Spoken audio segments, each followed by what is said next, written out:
Hello mga ka-reels, magandang buhay! Eto nga at i-groom na naman natin ang ating alaga. So ayan, ang ginagamit ko ngayon na pang-groom ay yung maliit na pang-groom. Ayan, ay binili ko sa Shopee. So dapat pagka mag-groom tayo ng ating alagang aso ay bibili tayo ng mga gamit. Dapat kumpleto tayo. So, ayan guys, dalawa nga yung pang-groom ni Bella. So, yung isa ay maliit para sa mga paa niya, para makuha ko ng mabilis yung mga singit-singit na balahibo sa kanyang mga paa. So, ayan nga guys, no, napakahalaga na linisin natin yung kanilang mga paa para yung mga dumi ay hindi maipon doon. Maganda rin na mayroon kang ganitong maliit na pang-groom, kasi yung kanilang mga paa ay maselan dahil sila ay nakikiliti tuwing dumadampi yung pang-groom na ito sa kanilang paa dahil ito ay nanginginig-nginig. Ito nga palang maliit na pang-groom ay less vibration siya guys.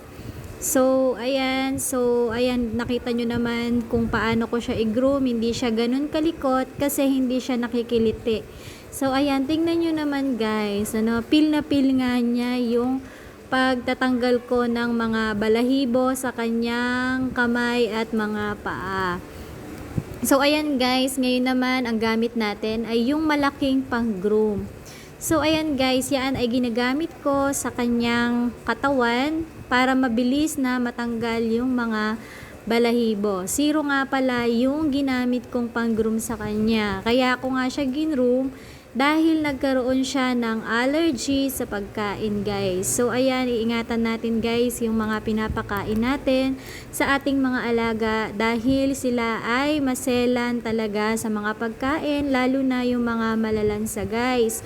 At yung mga maaalat, hindi sila dapat pinakakain ng mga maaalat. Kaya kapag ako ay bumibili ng pagkain sa labas, halimbawa ay adobo, ang ginagawa ko guys ay binabanlawan ko muna ito or binababad ko muna sa tubig para mawala yung lasa niya. Kasi nga ito ay maalat at maaaring makaapekto sa kidney ni Bella. So ayan guys, kailangan hindi ganun kadaling mag-alaga ng ganitong aso dahil sila guys ay maselan.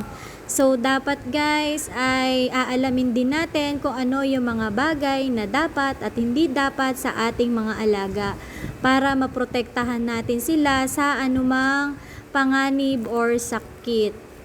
So, ayan nga guys, medyo payat siyang tignan dito kasi nga ay nagkasakit siya. Nagkaroon siya ng allergy sa kanyang katawan na hindi ko napansin dahil mahaba yung kanyang balahibo. Pero nakikita ko na kati siya ng kate pero hindi ko napansin na marami na pala siyang sugat. So, dahil busy nga ang inyong lola, ayan, hindi ko napansin. Kaya ngayon ay ginugupitan ko muna siya para makahinga yung mga sugat niya para mabilis itong gumaling. Alam niyo ba guys na ang pag-aalaga ng fur baby ay nakakawala ng pagod at stress, lalo na guys kapag yung mga alaga natin ay sobrang lalambing, lalong-lalo na nga itong mga ganitong Shih Tzu. Sila guys ay nakakawala ng pagod lalo na pagkagaling natin sa trabaho at mayroong alaga tayo na sumasalubong sa atin. So, ayan nga guys, at tinatapos na lang natin ang paggugupit natin sa kanya. So, ayan nga, nililinis-linis ko nga yung kanyang mukha at dahan-dahan kong inaalis yung mga buhok sa kanyang mata. So, tingnan nyo naman guys, no? Peel na peel pa niya ang paggugupit ko. So, ayan, tinatanggalan ko rin yung kanyang tenga. Mahalaga guys na tanggalin natin or linisin natin guys yung kanilang mukha, lalong lalo na yung mga mata dahil doon nagkakaroon ng infection kapag yung kanilang mga balahibo ay tumutusok sa kanilang mata.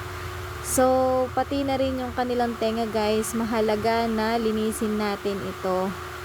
At yan nga guys, ay pinutol-putol ko na nga yung kanyang buntot dahil mahaba na. Dahil kapag siya ay umiihi, ayan, nasa masayad na yung kanyang buhok. So, yun lang guys. Maraming salamat!